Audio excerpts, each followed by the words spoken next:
Okay, let's talk about something real. Are you a few years into a career switch to IT and, well, you're starting to get that sinking feeling that maybe, just maybe, it wasn't the golden ticket you thought it would be? If that sounds familiar, you're in the right place. We're going to break that feeling down. So, does this sound like you? You came from a totally different world, maybe HR, maybe finance, and you made the leap into an IT role, something like a project coordinator. You did it for the right reasons, right? Better pay, more opportunities. But a few years in, that certainty is starting to fade. And if that hits home, you know exactly what I'm talking about.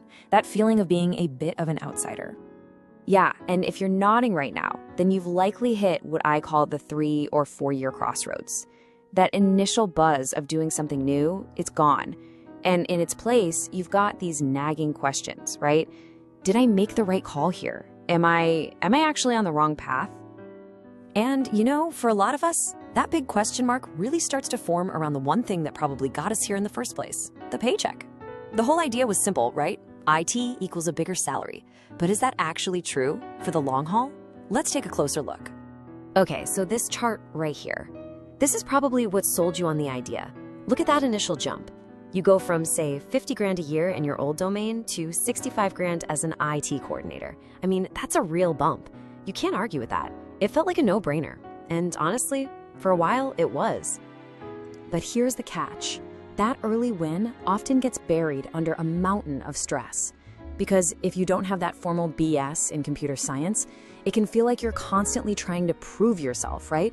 Like you're always one step behind. And that creates what we can call a credibility gap, which, let's be honest, can be a huge roadblock when it comes to getting promotions and just feeling valued. Okay, so here you are. You're at this fork in the road. You're feeling the pressure. What's the next move? Well, it turns out there are really 2 clear paths you can take from here to get that career growth you've been searching for. And really, it all boils down to one big choice. We'll call the first one the specialist path. This is where you go back and double down on what you already know, your original field, like HR or finance. The second option is the generalist path. That's where you stay the course in IT, really digging into process, project management, that kind of thing. So, which path is the right one? Let's take the guesswork out of it and actually look at the data.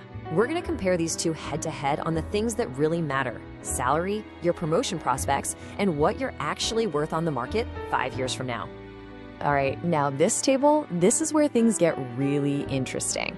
Just look at the salary potential after you get a promotion. If you stick with the IT generalist path, you often see salaries kind of stall out, in that 100 to 150K range. Why? Because you're competing against, well, everyone. But look at the specialist path. Let's say you're an HR manager who specializes in tech recruiting. Suddenly, you're looking at 150K and up, and you have a much, much clearer shot at a director-level job. And this is really about how the job market sees you. As a specialist, the certifications you get are strategic.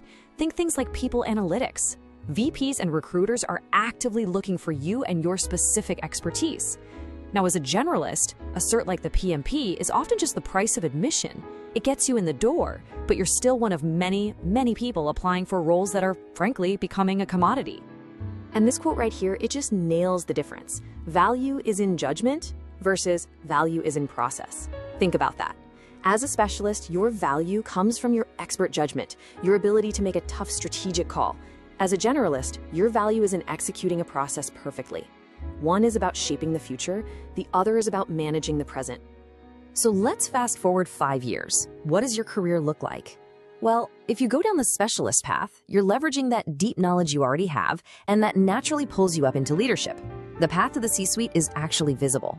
But the generalist path, that comes with a pretty big risk of getting stuck in an operational role, always feeling like you have to get the next certification just to keep your head above water. Okay, so what does all this mean for you right now? Look, this is not about beating yourself up over past decisions. Not at all. This is about being deliberate, being intentional about what you do next. It's about building a real strategy for your career. So I want to give you a simple but really powerful plan to think about. Step 1, make a conscious choice. Decide right now, am I going to be a specialist or a generalist? Step 2, if you choose the specialist route, then go all in. Invest in your original domain. Get those high-impact certs like people analytics if you're in HR. And then, step 3, use that unique expertise to leapfrog into leadership. You'll hit your salary goals way faster and with a whole lot less of that imposter syndrome stress. So when you boil it all down, the message is pretty simple. Your original expertise isn't something you left behind. It might actually be your greatest asset. It might be your superpower. And that really leaves you with one big question to ask yourself. Instead of spending all this energy trying to fit into a new box, isn't it time to become the undisputed master of your own?